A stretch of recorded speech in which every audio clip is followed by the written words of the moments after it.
host, Scary Pops, and we all love a good scare. So let's get into it.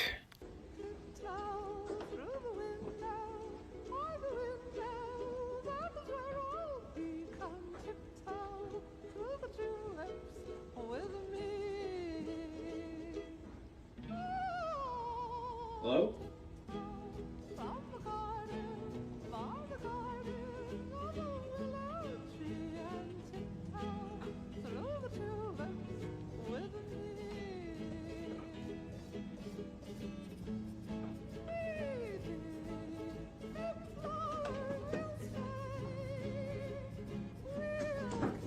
Hello? Who's here?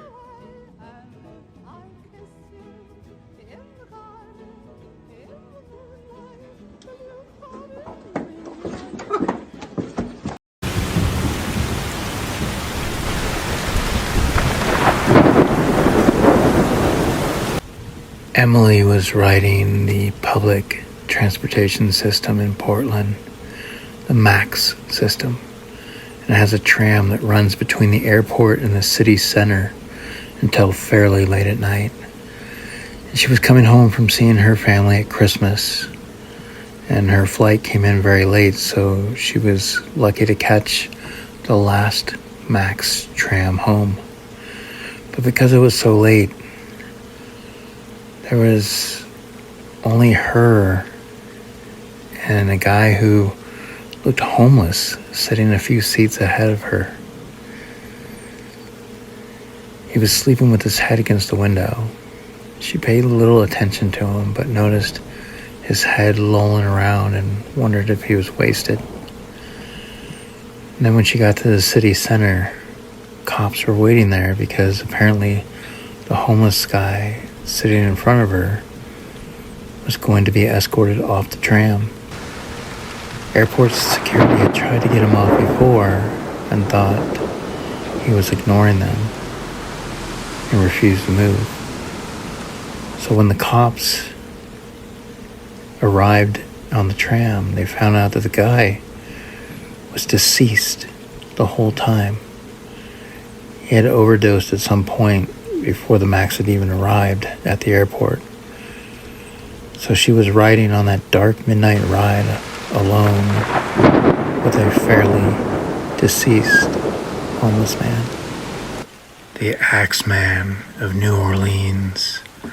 By August 1918, terror had paralyzed the city of New Orleans. Between May 1918 and October 1919, a serial killer known as the Axeman of New Orleans terrorized the city in Louisiana and took the lives of 6 people. It's assumed that most of his attacks were motivated racially because all of the victims were either Italian immigrants or Italian Americans. Some would stay up all night just to protect their families, with men being in a frenzy. But on May 23rd, 1918, an Italian grocery store owner, Joseph Maggio, and his wife, Catherine, became the first victims of the Axeman's attacks. The attacker used a sharp blade to sever the couple's necks as they slept in their flat above the Maggio grocery shop before striking their heads with an axe. When law enforcement started their investigation, they discovered the killer's bloodied clothes, and it was evident that he had changed into a fresh set of clothes before leaving the crime scene. Money and valuables were in clear view, left, not taken, so robbery was ruled out for the attacks. Several homicides had occurred, and a taunting letter promising another attack was delivered to the Times newspaper on March 14, 1919. And in the letter, it was signed by the Axeman himself. He swore to strike again on March 19th, 15 minutes after midnight. And in the note, he promised to spare any homes in which a jazz band played. Well, that evening on March 19th, all New Orleans homes and dance halls were jam-packed with professional to amateur jazz musicians to Vert, the Axeman. His identity was never revealed, and many have made wild assumptions about him.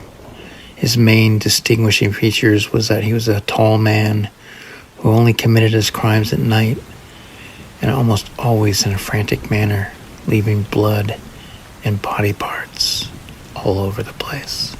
Last year was the first time that I'd ever lived completely alone in a house, as I had just rented a small place in a new neighborhood that was closer to my work. I moved in early October, but it seemed like most of the neighbors kept to themselves, so I did as well. But everything was pretty normal otherwise for the first few weeks. Anyways, it was Halloween now, and I noticed only a couple houses actually had decorations up. They didn't have anything crazy, just a few pumpkins or signs, but it was more than any of the other houses. I decided to put up a small trick-or-treat sign on my door, and I bought a small bag of candies to hand out.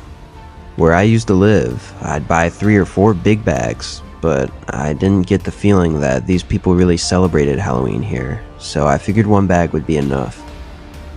The afternoon came, and I got a few small groups of kids, but that was pretty much it. I was a little bit disappointed, as I always found Halloween to be enjoyable, even if I was just the one handing out treats at my house. Anyways, it started getting late, around 10 p.m., so I put the bag of candy in my pantry and sat on the couch to watch a scary movie to end the night on. I think I was halfway through the movie before I heard the doorbell ring. A little bit confused and annoyed, I got up and looked out the peephole to see who was there. I saw what looked like a small boy, maybe 10 or 11, standing at the door in a homemade costume. It didn't look like anything specific, just black cloth with red accents and a black mask. I opened the door, and he said trick or treat. By now, it was almost 11, so I was a little worried that he was alone walking door to door. I smiled and told him to wait a minute while I get him some of the candy that I'd put away. I went back to my pantry and grabbed a big handful, and then brought them back to the door and dropped them in the boy's pillowcase. Then I looked around behind him to see if his parents were on the sidewalk or maybe a group of friends, but I didn't see anyone. He turned around and started walking away, but I stayed in the doorway for a few seconds just to make sure he was okay. But again, I didn't see anything or anyone, so I closed the door and went back to the couch. A couple more minutes went by before the doorbell rang again. This time, I went to the pantry first and got the bag of candy, and then headed for the door. When I opened it, I was surprised to see the same kid standing there, but without a pillowcase or a bag this time. Concerned, I asked him if he was okay, to which he didn't reply. I looked around behind him again, but this time I noticed someone standing in my neighbor's driveway across the street, watching us.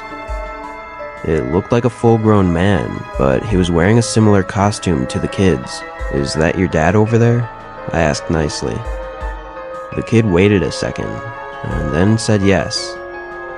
Then I asked him why he came back to my house, to which the boy responded asking for more candy. I was even more confused by this, because he didn't have his pillowcase.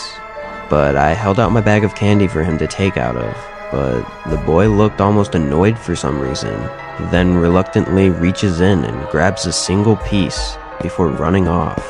That whole interaction creeped me out a bit, so I made sure to lock my door, and then I went back and finished the movie.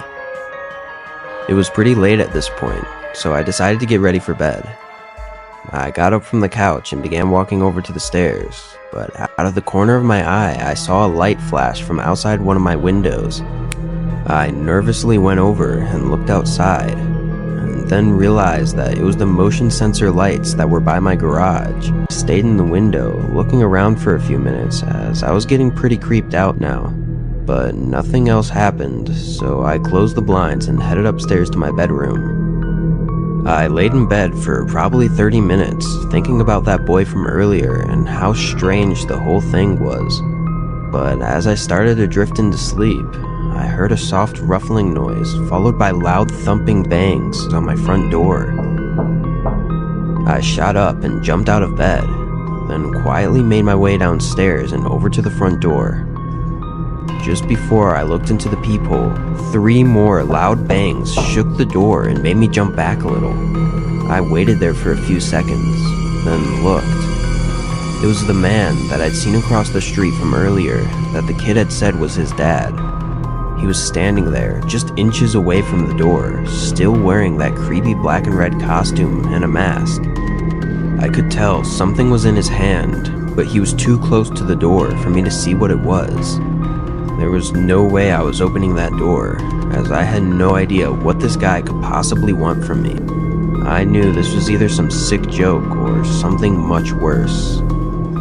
I ran back upstairs and grabbed my phone, then locked myself in the room and called 911. The man continued banging on the door for probably a whole minute before it went silent.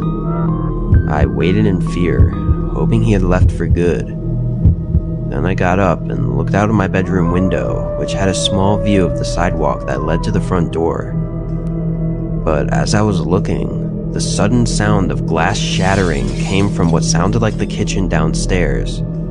I was completely terrified at this point, with no way to defend myself if they came upstairs. Thankfully, just moments later, I could hear police sirens down the road, followed by footsteps rushing outside from downstairs. I waited for the police to call for me at the front door before I made my way downstairs to let them in. They searched the house to make sure the man was gone, and noticed a broken window in my kitchen where it was obvious the man had entered. I ended up staying at a hotel for the next few days just to be safe, but I guess the guy never came back. I run through the whole night in my head a lot, wondering if he was just using his kid as some weird way to gain entry into my house. I don't really know for sure, but nothing was stolen though, which makes me question what the man was really trying to do breaking in my house. Anyways, it's been almost a year now, and Halloween is in just a couple of weeks, and I'm starting to get pretty paranoid that the man from last year might come back to finish what he started.